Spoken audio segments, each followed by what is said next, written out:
Monsieur Claude Petit, bonjour. Bonjour. Nous nous rencontrons aujourd'hui parce que nous savons que vous êtes le président de l'AFCAP, qui va avoir dans les jours à venir une importance cruciale, et puisque vous allez présenter certaines réflexions au niveau de... La commission des lois de l'Assemblée nationale, ce sera le lundi 8 octobre. Donc ça fait suite au 23 juillet à une audition par la commission des lois du Sénat. Est-ce que jusqu'à présent l'affaire se présente correctement, ou est-ce que vous avez des doutes sur l'écoute Apparemment, au niveau de l'audition qui s'est déroulée au Sénat, je n'étais pas, j'ai envoyé 2 personnes me représenter, une avocate et un expert. Apparemment, ils ont été bien écoutés. Reste à savoir si ce sera de la même manière à la commission des lois de l'Assemblée nationale. Être écouté, c'est bien, mais être entendu, c'est autre chose. Très bien. Cette association que vous présidez existe depuis combien de temps? Depuis le mois d'août 2001. Très bien. Ça fait 15 ans. Ça fait une quinzaine d'années. Oui. Et quel a été votre combat au cours de ces années? Est-ce que vous avez eu des satisfactions, des déceptions? Pouvez-vous un petit peu nous expliquer tout ça? Satisfaction, je ne peux pas dire que c'est de la satisfaction, c'est un système que nous essayons de faire corriger. Nous avons réussi déjà une première fois à faire voter une loi en 2007, la loi 2007-308, qui réformait totalement une loi qui datait de 1968, qui était véritablement obsolète. Il faut dire qu'auparavant, les premiers textes sont sortis en 1848, il y avait eu quelques modifications sous le Second Empire et plus rien jusqu'en 1968. Je ne sais pas de quelle manière certaines associations se sont rendues compte qu'il y avait peut-être quelque chose à y gagner, mais entre 1968 et 2007, c'était une véritable hécatombe. La loi de 2007 a amélioré un peu les choses pendant les 2-3 premières années. Depuis, nous sommes retombés dans une spirale infernale, notamment en particulier sur la gestion des comptes bancaires. Les comptes pivots qui étaient en grande activité ont été interdits par la loi, mais fonctionnent toujours à plein rendement. Évidemment. J'ai lu quelque part qu'il voulait modifier ce régime de tutelle en créant une, comment dirais-je, unique, ils ne vont plus le subdiviser, ils veulent absolument créer un terme unique. Tout à fait. Oui. Ça, ce serait peut-être une bonne chose de savoir, dans les faits et dans l'accomplissement ultérieur, comment ça va se dérouler. Par contre, ce que je peux suggérer moi-même, c'est ce que je ferai d'ailleurs à la commission de l'Assemblée nationale, c'est que dès l'instant où des personnes mandataires judiciaires ont en charge des dossiers de tutelle ou de curatelle, ont des défaillances, pour ne pas dire autre chose, parce que certaines, ce sont de véritables délits, pour ne pas dire peut-être même plus, qu'ils ont un agrément délivré par le procureur de la République et qu'on leur retire leur agrément de gérance de tutelle. C'est le seul moyen de mettre un terme à des activités qui sont véritablement délictuelles, pour ne pas dire plus. Très bien. Avez-vous eu connaissance d'un livre qui s'appelle Les Dépossédés de Valérie Labrousse? Tout à fait, j'ai reçu Madame Valérie Labrousse. Très bien. Et qu'est-ce que vous pouvez dire de ce livre qui, vous savez, qu'on ne trouve plus? On ne le trouve plus, ce livre. Hein? Oui, mais c'est l'exacte vérité. Je l'ai ici d'ailleurs. Et moi aussi, j'en ai eu une copie. Et grâce à un de mes amis qui a été écumer les librairies à Paris, mais partout où je me suis renseigné, ce livre était en rupture de stock et n'était pas prêt d'être réédité. Pouvez-vous aussi nous dire quel est le rôle entre la justice, les mandataires de justice, les différentes associations? Est-ce que ce rôle est vraiment très, comment dirais-je, très clair, ou est-ce qu'il y a, comme nous l'avons vu dans certaines émissions, des zones d'ombre? Les zones d'ombre, c'est carrément pour la plupart du temps le mur de Berlin. on ne peut pas savoir. Un simple détail, lorsque j'avais découvert des malversations d'une association tutélaire, ici même sur la région lyonnaise, j'avais écrit au juge des tutelles à l'époque, en lui signifiant ce qui se passait. J'ai eu une réponse avec des menaces, qui dit carrément des menaces, d'être poursuivi pour délation, diffamation. Je n'en ai pas tenu compte, j'ai poursuivi mes investigations avec mes collègues. Et quelques mois plus tard, cette association a été dissoute. La directrice de l'association a été condamnée lourdement au pénal. Et c'était déjà une victoire pour nous, on peut dire. Par la suite, j'ai refait un courrier à la juge des tutelles en lui disant ce qui s'était passé. Et bien voilà me préciser, comme elle me l'avait dit précédemment, que cette personne de cette association tutélaire, ça s'est passé, terminé en 2011, si elle lui accordait toujours sa confiance. Nous sommes en 2018, j'ai pas eu de réponse. Effectivement. Donc il y a un flou spécifique Tout pour à fait. que la vérité n'éclate pas. Tout à fait. Comment pensez-vous que l'AFCAT, qui est une association qui défend contre les abus tutélaires, peut se développer un peu plus? C'est pas évident de trouver des personnes qui veulent œuvrer en tant que bénévoles, parce que nous sommes totalement bénévoles. Tous les conseils que nous donnons aux personnes et les communications de documents, c'est exclusivement gratuit. Nous ne percevons pas d'honoraires. Bon, comme toute association régie par la loi de 1901, il y a une cotisation à payer, c'est tout. Très bien. Mais la plupart du temps, comme les gens sont privés d'argent, eh bien, on les accepte quand même et puis on verra plus tard. Vous avez réussi à établir sur toute la France et peut-être même en Outre-mer un maillage avec des avocats qui sont, comment dirais-je, reconnus par vous et qui viennent vers vous pour avoir des conseils dans une certaine direction. Au début, oui, mais maintenant, c'était très difficile de trouver des avocats qui ne voulaient pas s'aventurer sur un terrain hasardeux. Oui. Bon, maintenant, il faut dire, je reconnais vraiment que les avocats maintenant nous contactent eux-mêmes et se proposent de nous assister, de nous aider. Très bien. Donc il y a vraiment un grand pas en avant qui a été fait. Ça se développe. Très bien. Comment voyez-vous l'avenir? L'avenir, je ne sais pas. Il faut attendre que la nouvelle loi de réforme de la justice vienne devant le Parlement, qu'elle soit promulguée, on verra ensuite. Il est difficile d'anticiper sur ce qui peut se passer. Et quand est-ce que vous pensez que cette nouvelle loi passera devant le Parlement, Bien, écoutez, c'est au niveau des investigations des commissions des lois des deux assemblées. Je pense que je devrais normalement aussi être reçu par quelqu'un de très important, mais je ne peux pas vous le dire.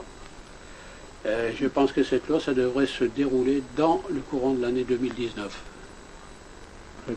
Mais il faudrait que ça se fasse quand même, je dirais pas rapidement, parce que depuis on prend de l'âge.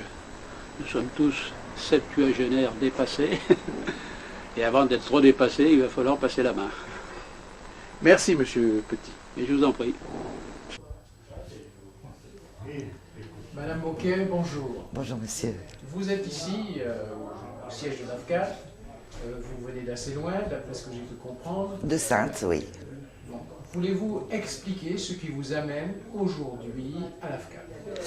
Ce qui m'amène aujourd'hui à l'AFCAT, c'est la possibilité d'enfin pouvoir dénoncer des abus gravissimes d'une mise sous curatelle renforcée parfaitement injustifiée de mon père, âgé de 90 ans, qui a sa tête, hein, même s'il a un petit peu de difficulté pour se déplacer, mais il a toute sa tête. Et cette association, avant même toute décision de justice, s'est emparée de tous ses comptes, à la fois chéquier, carte bancaire, relevé et même livret A, avant même toute décision de justice. La décision, ça date de novembre 2017. La décision de justice est venue en mars ou avril 2018. Depuis, je me bats comme une forcenée pour sortir mon père de ce piège, avec sa compagne d'ailleurs, qui est à la même enseigne. Enfin, elle est sous tutelle. Mais bon, c'est un autre problème puisqu'elle est atteinte de la maladie d'Alzheimer, donc là, à la limite, il n'y a pas de souci. Enfin, pour elle. En ce qui concerne mon père, je dénonce des actes de maltraitance, des actes de malveillance, de négligence et de captation de l'ensemble de ses biens.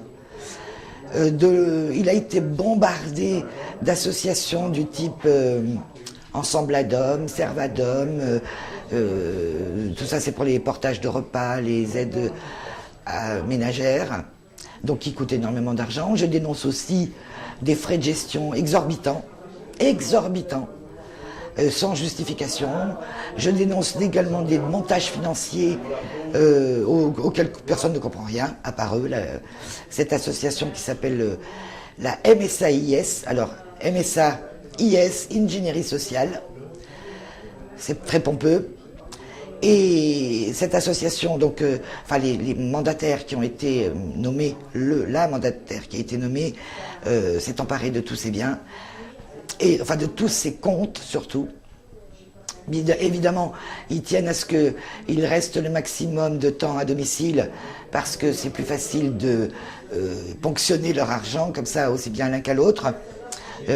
Par exemple, mon père et sa compagne ont à eux deux 4 000 € par mois de retraite et on leur alloue, enfin la MSAIS leur alloue généreusement 66 centimes d'euros par jour d'argent de poche.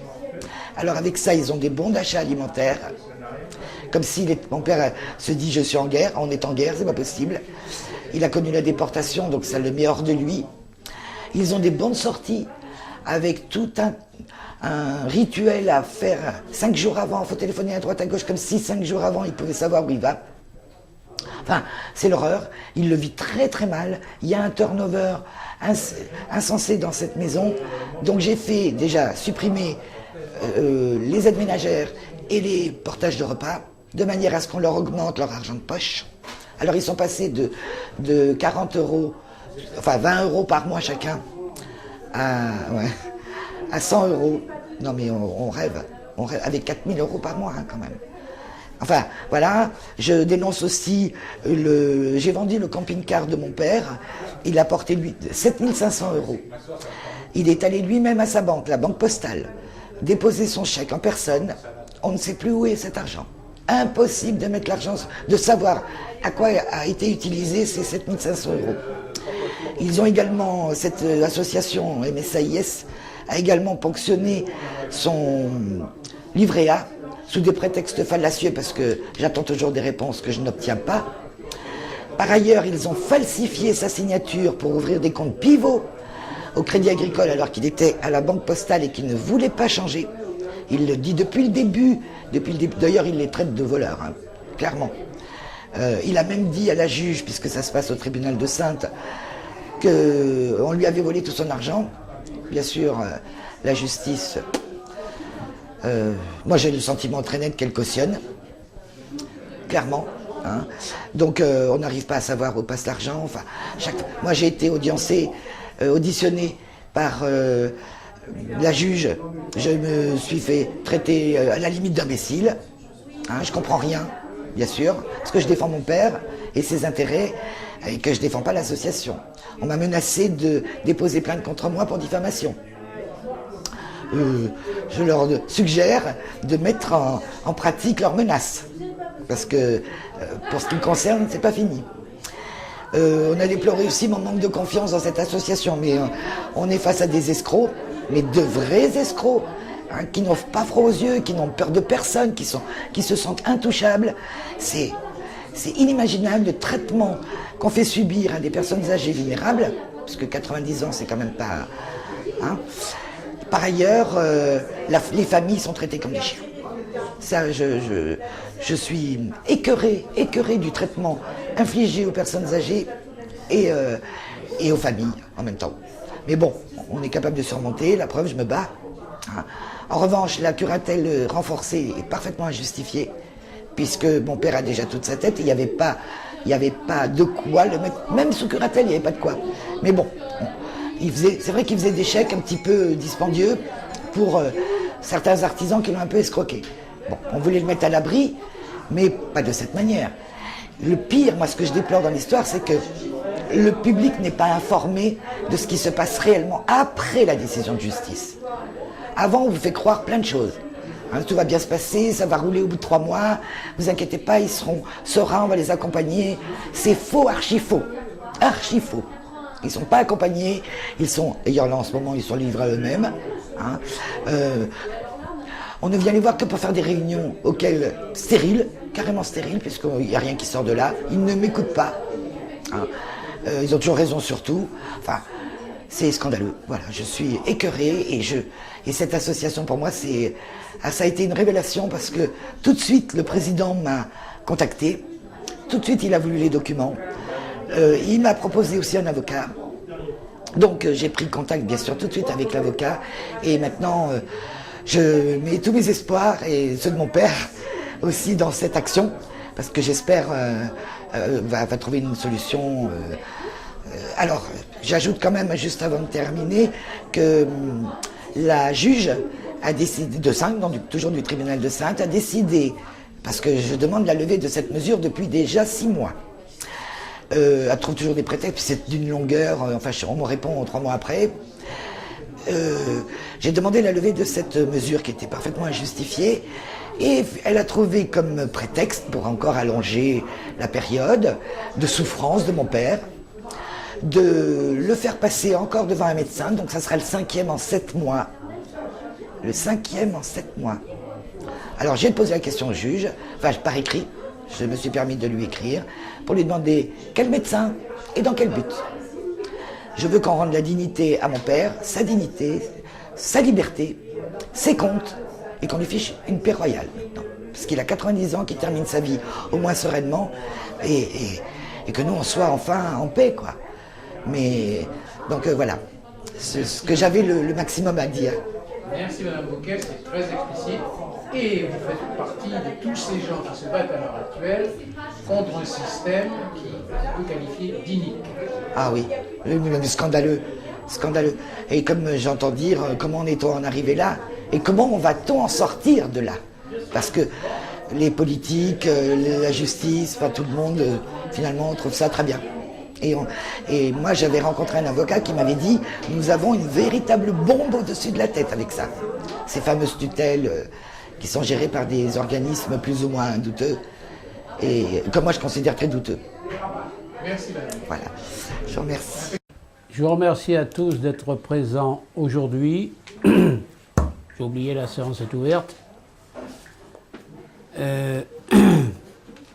Nous ne sommes pas revus depuis le mois de juin. Période estivale oblige, juillet, août, les vacances, mais qui ont été quand même des vacances très animées. Je peux vous dire que le 23 juillet, j'étais convoqué à la commission des lois du Sénat. Bon, période estivale, j'étais absent. J'ai donc délégué les pouvoirs à Valérie Albou, qui est avocate à Paris, membre de l'AFCAT, et donc qui m'a représenté au Sénat avec Jacques Vivien, qui est expert judiciaire, financier, qui est aussi rentré à l'AFCAT. Donc ils ont présenté en fonction des éléments que je leur ai fournis par Internet, puisque c'était au dernier moment, c'était quand même assez long. Et ils m'ont confirmé ensuite Valérie Albou, par un mail du 23, le jour même. Ces mots pour dire que la réunion de ce matin s'est bien passée. Nous avons présenté l'association, mis en lumière vos combats et actions pour discuter des 3 articles figurant dans le projet de loi de programmation dont objet.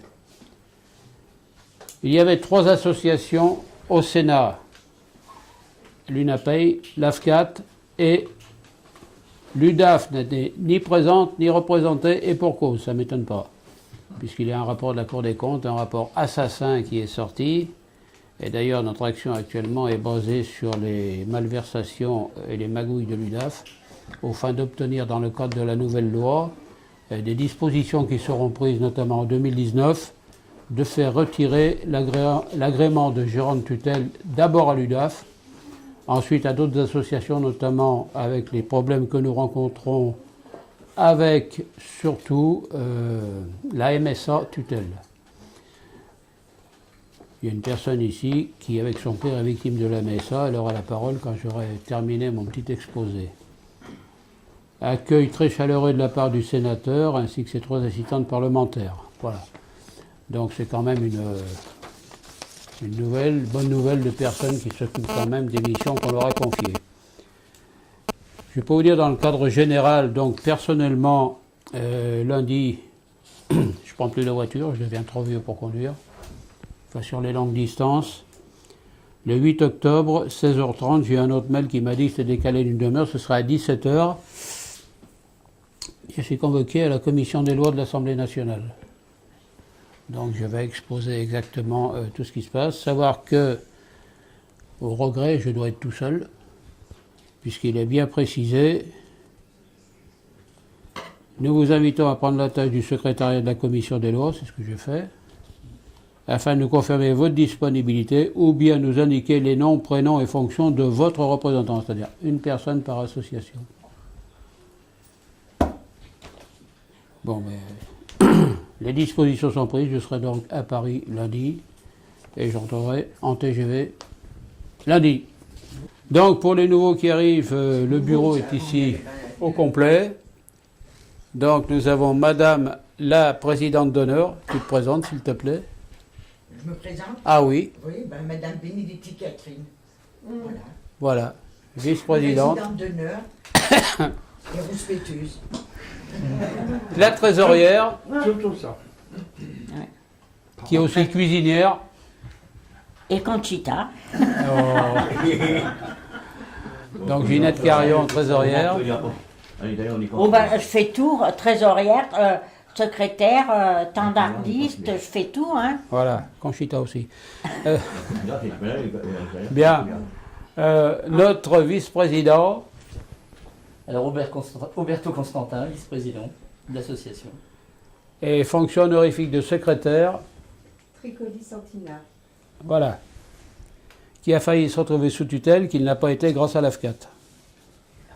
On peut le préciser. Hein. C'est pas vrai, monsieur le vice-président? Et grâce aussi au vice-président, parce que c'est un battant, il était avec elle. Sur la convocation, le point sur les activités depuis le mois de juin. Donc, je vous ai donné le compte-rendu de la commission des lois du Sénat. Laurence. Donc, Ah, mais elle est là-bas au fond. il faut dire pour ceux qui ont pu le voir, bon, je reviens pas sur ce qui s'est passé notamment à France Inter, où on est passé, on était avec Ginette au studio de France Inter et France Bleu à Lyon, Ah, quand je t'ai En pris du- la photo. en duplex avec Paris. Et le pire en activité pour nous, ça a été le reportage diffusé sur France 5 le 25 avril. Ça a été l'hécatombe de courriers, de mails, et je ne parle pas des coups de téléphone parce que c'était à saturation. J'ai un deuxième téléphone, j'ai toujours pas vidé parce qu'il est plein. Ouais, et c'est moi qui reçois les communications. Et c'est normal. Ah bah, c'est normal, oui. Des heures entières à soutenir les pauvres gens, là. Voilà. Bien. Donc, Donc les affaires en cours, il y en a pas mal. J'ai quand même, c'est pas un reproche ni une critique, mais en fait, un seul juriste de formation de l'association, le courrier en rédaction juridique, il faut que ce soit fait de façon correcte. Sur le plan juridique, et je suis le seul à traiter le courrier actuellement. Je suis en retard. Je pense qu'avec nos nouveaux adhérents qui viennent, avocats et conseillers juridiques, ils pourront prendre une bonne partie pour répondre, parce que là vraiment je ne peux plus, surtout que c'est indiqué au dos de la convocation cette année. Il y a eu vraiment une véritable tempête là, le 15 juillet, le bureau complètement noyé. Bon, j'ai eu de la chance, j'avais retiré l'ordinateur, je vais travailler chez moi dessus, puis je travaille en Wi-Fi. Alors des mails et des courriers, bon, c'était inexploitable, j'étais obligé de tout brûler après, quand c'était sec. Et il a fallu éponger pendant une semaine. Et remplacer les tuiles. Et il y a des grêlons qui étaient gros comme des œufs de poule. Hein. Pas de pigeons, je dis de poule. Voilà. Donc, comme c'est précisé à chaque fois, c'est écrit en rouge dessus. Tout le monde l'a lu, c'est en rouge là. La trésorerie est la clé de Ah, notre oui. activité. Le renouvellement de l'adhésion à l'AFCAT débute ce mois d'octobre pour l'exercice 2019. L'adhésion n'oblige nullement à s'investir aux soins de l'AFCAT, mais régler sa participation et les jeux de soutien minimum envers ceux qui en ont la charge. Et croyez-moi, on en a la charge. Bien. Voilà, en gros, en général, donc vous serez informé donc, du suivi de ce qui s'est passé à la commission des lois de l'Assemblée pour moi-même lundi. Savoir que lorsque le projet de loi viendra en discussion devant le Parlement, Assemblée nationale ou Sénat, chacun dans le secteur du public admis dans les assemblées peut assister au débat. Vous voyez souvent l'Assemblée nationale ou le Sénat à la télévision, hein, c'est en haut, c'est des gradins, on peut voir et enregistrer tout ce qui se passe. On y était déjà tous ensemble lorsque la loi de 2007 a été votée, qui a tourné à la catastrophe par la suite. Donc vous serez tenus informés tous de l'évolution de la procédure en cours et des études en cours par les sénateurs et les députés. Savoir que nous avons aussi des informations concernant le Conseil économique et social. Mais voilà. Bien, voilà ce que je peux dire sur l'état général. Donc on est suspendu au résultat. Bon, j'ai pas encore le compte-rendu du Sénat parce qu'ils sont quand même assez longs à répondre. Parce qu'on reçoit un compte-rendu sur l'évolution et ce qui s'est dit pendant la concertation. Pour l'Assemblée nationale, je pense qu'on l'aura peut-être à la fin de l'année, savoir que le projet de loi de réforme de la justice est prévu devant le Parlement courant 2019, sans avoir de date très précise. Le gouvernement actuellement a des problèmes. Je ne fais pas de politique. Hein. Bien, sur les nouveaux, donc, Dibost, on en a parlé, donc on fait comme j'ai dit tout à l'heure. Hein. J'interviendrai directement auprès de l'avocat en lui demandant de se bouger un peu parce que il ne faut pas que ça dure trop longtemps. Bon, il faut dire que les avocats, ils surchargent de dossiers en ce moment. Hein. Non, mais seulement, pour moi, comme je l'ai dit plusieurs fois, il est très difficile d'intervenir maintenant directement dans la mesure où c'est l'avocate de Saint-Étienne qui a votre dossier. Alors si j'interviens, je ne peux pas interférer avec l'avocate parce que ça va mettre la pagaille. Oui. Surtout que ça s'est très bien passé, les audiences à Saint-Étienne. Bon, maintenant, c'est une question pratique de mise en œuvre avec l'UDAF, bon, qui ne veut pas lâcher le morceau, mais ils seront bien obligés de le lâcher. Mais on va y arriver. De toute façon, on a fait appel de la décision. Au mois d'avril, parce qu'elle a gardé elle a rendu les comptes, oui. Mais elle nous met en situation difficile, parce que depuis le mois d'avril, elle ne paye plus les factures. Ah ouais. Donc on a des rappels. Ben, à voir avec...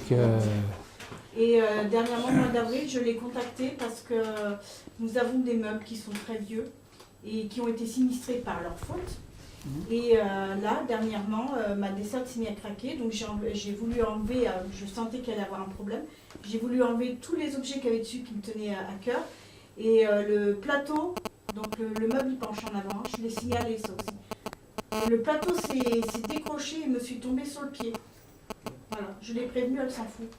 Ils ne sont pas déplacés pour vérifier. Bon, ce que je ferai, lundi, j'aurai pas le temps, mais mardi, j'appellerai l'avocate à Saint-Étienne. Voilà. Et je vais demander qu'elle vous contacte rapidement pour essayer de solutionner ça le plus vite possible. Là.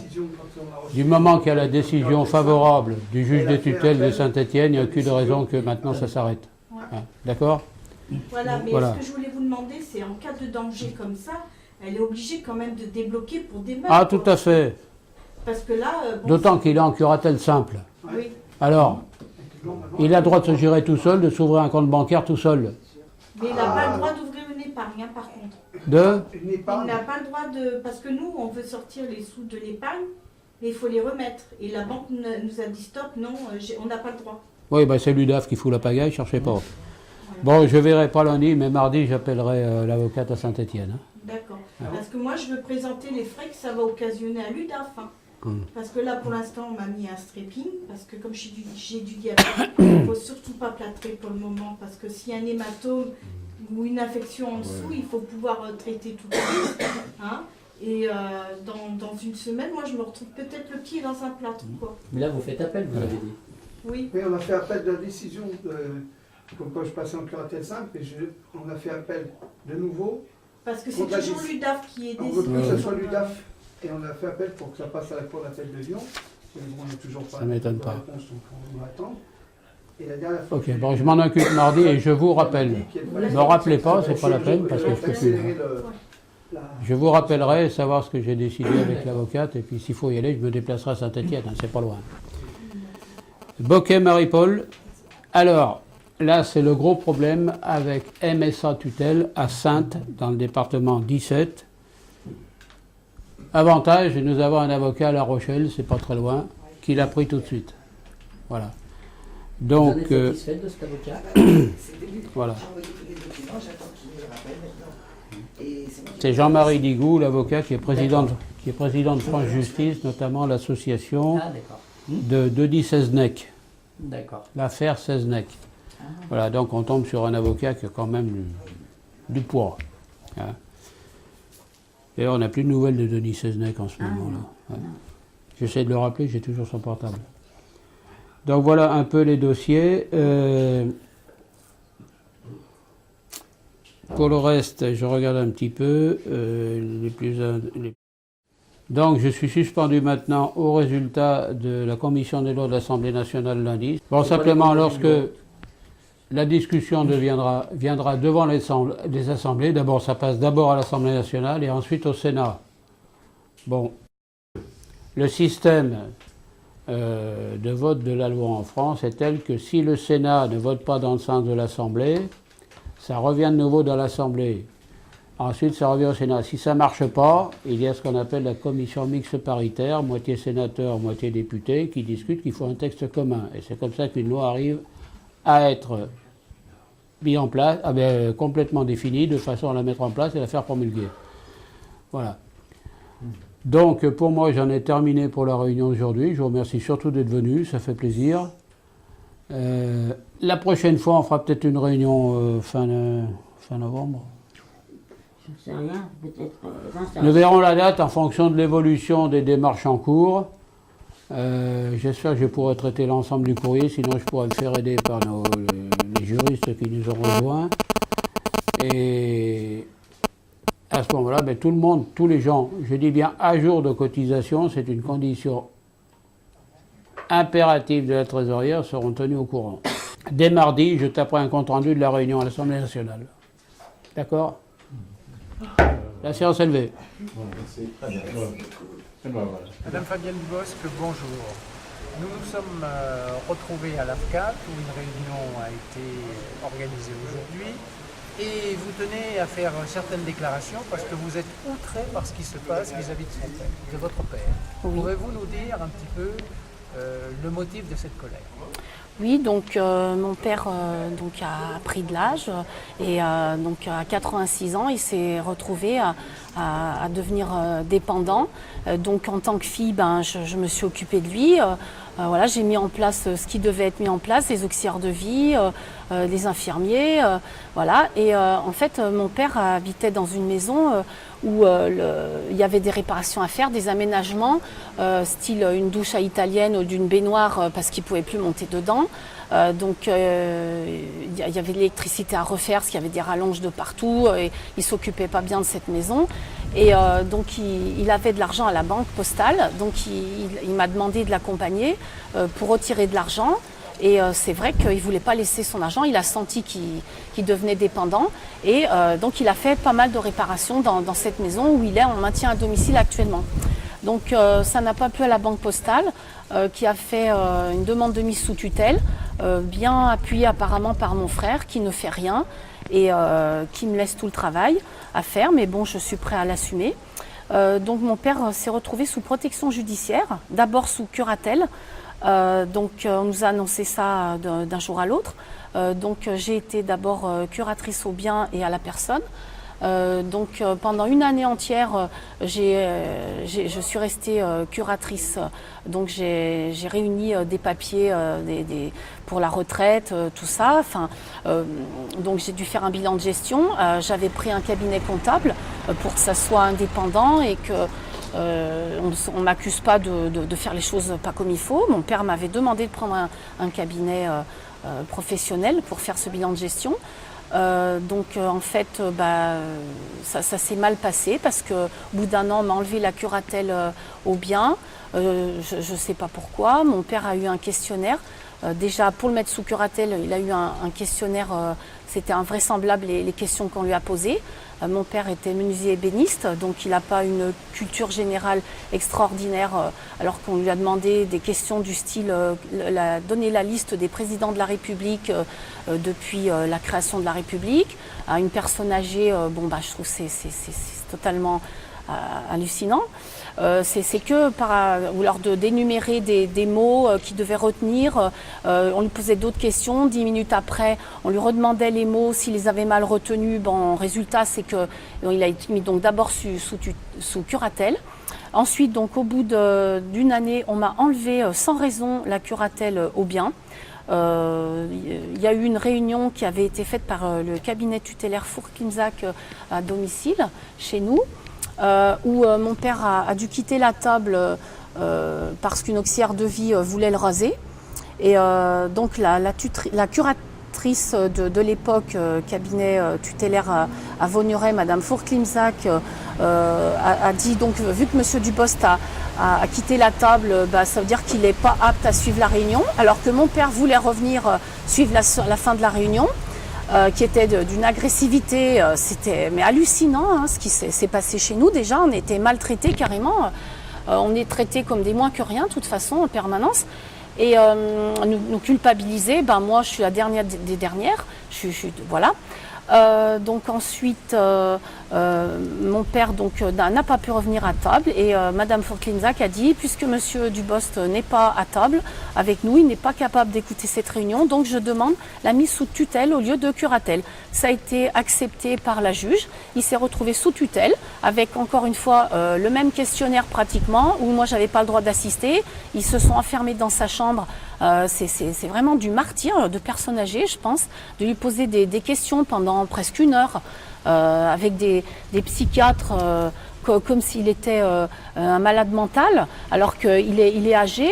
Il a 1690 700 € de retraite par mois. Il est logé gratuitement chez moi et mon frère, en accord avec mon frère, après maintes péripéties, mais mon frère est d'accord actuellement. Et du coup, en fait, il y a eu un bien immobilier aussi qui a été vendu dans le Puy-de-Dôme. J'avais trouvé à l'époque que j'étais curatrice un acheteur à 60 000 €. Et le cabinet tutélaire a tellement fait traîner que finalement il a été vendu à 30 000 €, la moitié du prix. Et en plus à la mairie, je sais pas, c'est bizarre. Cet argent a disparu.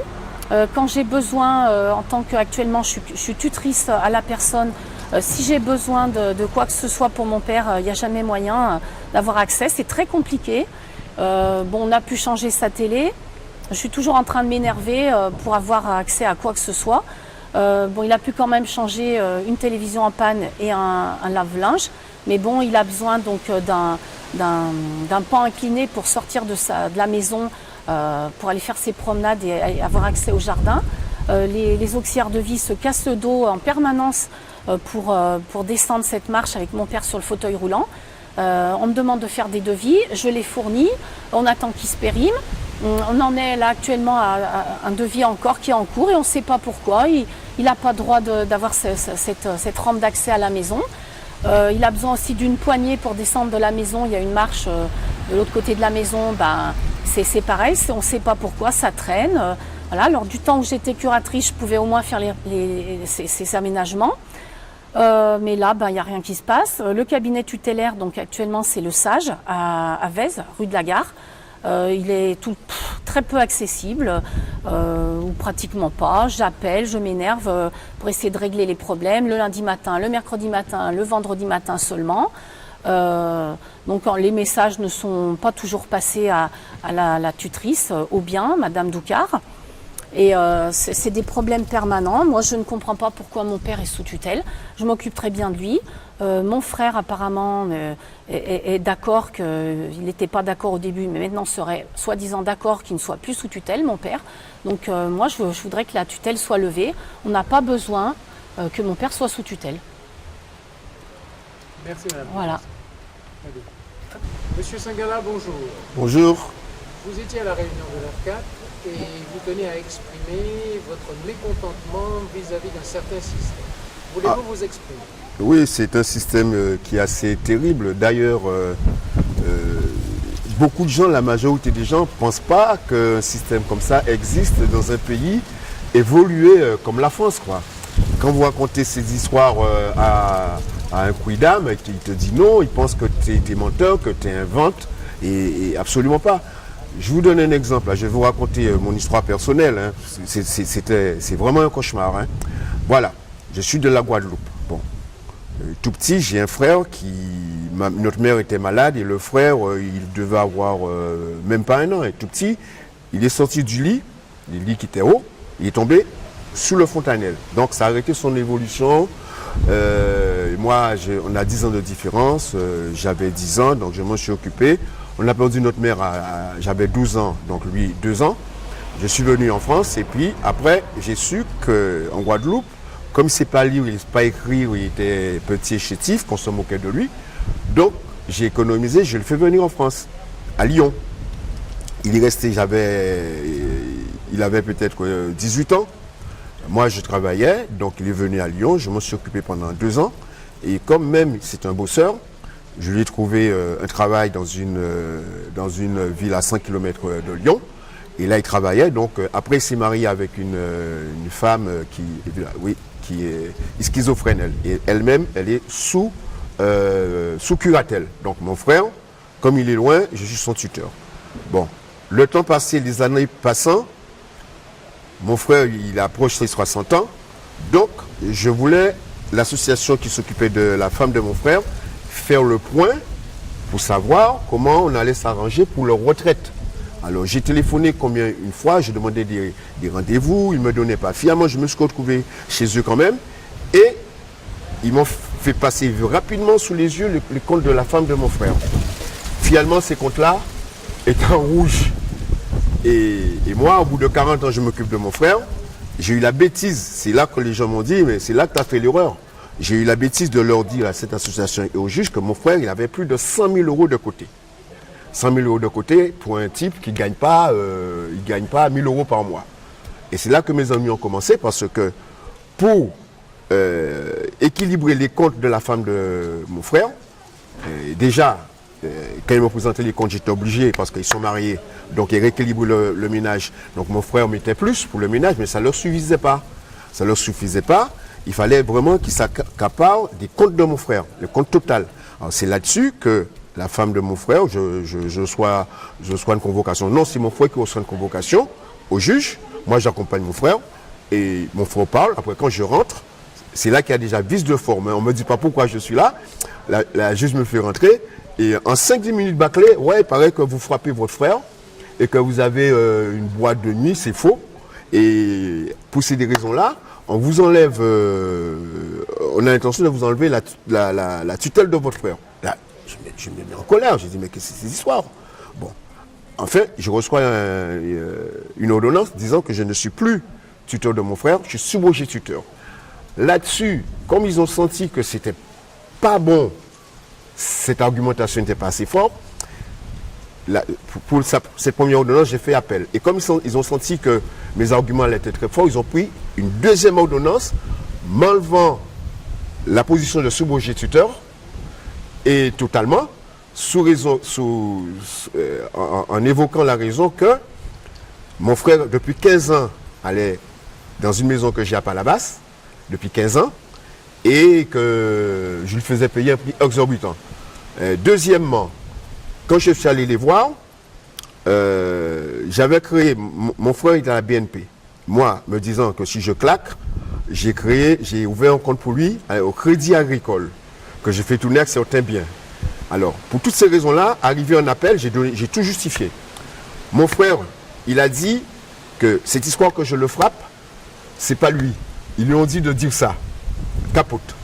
Deuxièmement, je leur ai présenté un papier comme quoi c'est pas une grosse affaire comme ça, c'est une salle de location, les gens font tout. Donc mon frère, le gars c'est pas lui écrire, et ils ont dit qu'il faisait le bar, qu'il était à la caisse et tout.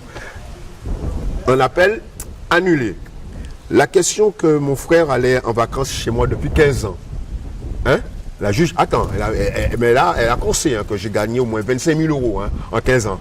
Donc, faux, je présente le papier du notaire, c'est un bien que j'ai depuis 3 ans. Le compte Crédit Agricole, elle a écrit une page comme ça, Crédit Agricole, que c'était un compte que j'ai créé à côté pour tromper l'État, un compte pour ne pas payer machin. Tac, je présente le papier des impôts, puis je dis non, ce compte-là, on le connaît, M. Singala, il nous a expliqué ce que c'était, c'est un compte qui rentre dans sa comptabilité, hein, il paye les droits dessus, il n'y a pas de problème. Donc, là-dessus, le tribunal en appel, j'avais fait appel pour le premier, le tribunal en appel, examine, la juge, pour la deuxième ordonnance, elle avait corsé, mais la deuxième ordonnance, je n'avais pas fait appel. Mais elle avait écrit au juge d'appel pour dire de prendre bien en compte que j'ai volé mon frère pendant 15 ans et de prendre bien en compte ce compte Crédit Agricole. Dans le jugement de la cour d'appel dit bon, cette histoire de frapper mon frère c'est faux, cette histoire qu'il travaille chez moi c'est faux, et le tribunal dit aussi que voilà, j'ai présenté ce papier de Crédit Agricole, donc tout est faux. Donc le président me demande, M. Singala, voulez-vous être toujours tuteur de votre frère? Je lui dis non, cette histoire, ça fait quand même 2 ans que je luttais. Hein. Je lui dis, ça me rend fatigué. Ce qui m'intéresse maintenant, mon frère peut rester dans le bled où il est. Par contre, je veux rester subrogé tuteur pour pouvoir contrôler cet argent. Et à ce moment-là, mon frère avait 130 000 euros de côté. Ah oui, la juge a dit aussi dans le deuxième truc que je volais mon frère. Que j'irais, c'est une logique, je présente la comptabilité, un gars qui ne gagne pas 1 000 euros par mois, comment voulez-vous qu'il ait 130 000 euros de côté? Le tribunal m'a demandé pourquoi, j'ai dit au tribunal, bien, depuis 40 ans, les chaussures de mon frère, les vêtements, tout, c'est moi qui paye pour lui permettre d'avoir un pactole de côté avec son travail. C'est-à-dire que le travail de son travail, il ne touche pas, brosse à dents, tout c'est moi qui paye. Donc, le tribunal, justement, le gars qui était là, l'association qui voulait prendre mon frère. Ah oui, la juge aussi avait dit que c'est mieux que mon frère soit géré, que le couple soit géré par la même association. C'est-à-dire l'association de la femme de mon frère. Parce qu'ils se tiennent, la juge et cette association se tiennent par la main. Hein? Alors si c'est la même association qui gère l'argent de mon frère, et tout que ça va. Alors, le tribunal qui était très bien, analyse, il dit que mon frère est trop sous la domination de sa femme, parce qu'il n'a pas de volonté. Donc le tribunal décide que ce ne sera pas la même association qui va s'occuper de mon frère, 2 associations différentes. Donc là, je gagne encore. Donc, je gagne, donc pour moi, c'est bon. Et ça tarde. Et mon avocat écrit à la juge, dit à la juge que la cour d'appel a jugé les 2 ordonnances, le contenu des 2 ordonnances. Mais même si la cour d'appel ne cite pas la 2e ordonnance, que je redeviens subrogé tuteur de mon fils. On attend, mon avocat, pas de réponse.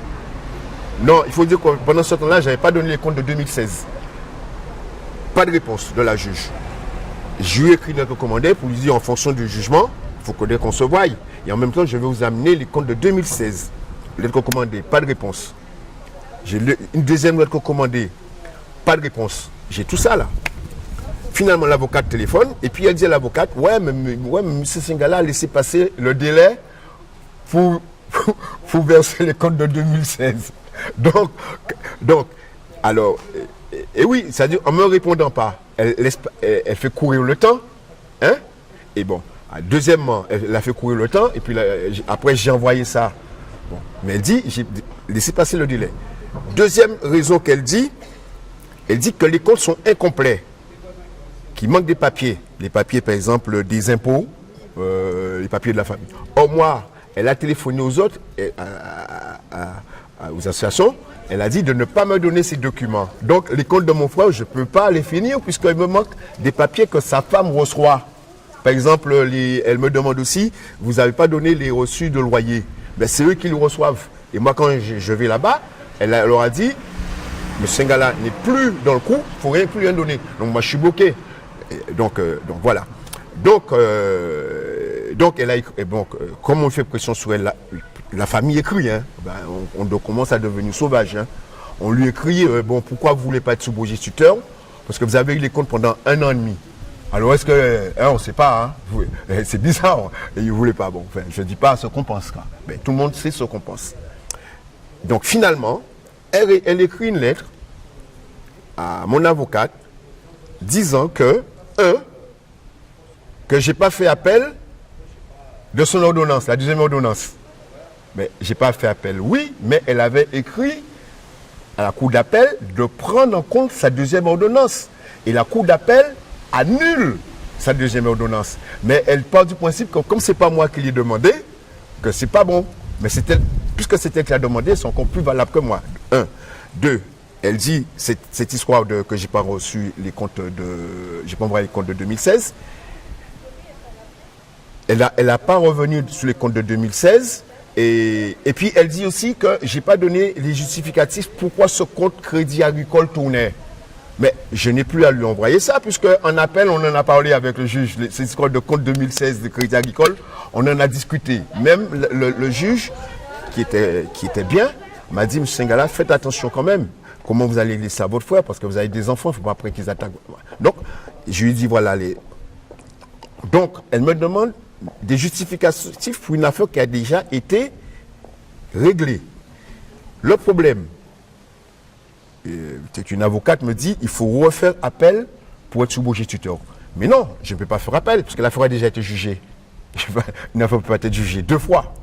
Donc ce que je suis venu à l'avocate pour, je vais prendre ce jugement en appel par un expert judiciaire qui va faire l'exégèse de ce jugement au tribunal. Voilà. Comme ça, elle ne pourra plus. Là, maintenant, parce qu'elle a perdu sur toutes les grandes lignes. Là, maintenant, elle cherche des petites discussions sous les vices de forme, quoi. Retard de loyer, vous n'avez pas présenté un tel papier, vous n'avez pas présenté... Et oui, des choses qui ont été jugées. Donc, j'en suis là.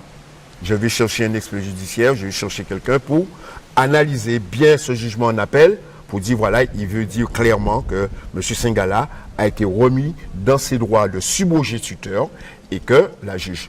Voilà. Merci, M. Singala. Voilà, merci. Ça se passait où? Eh bien, ça se passait, nous, on est à Lyon et mon frère, il est à Belay.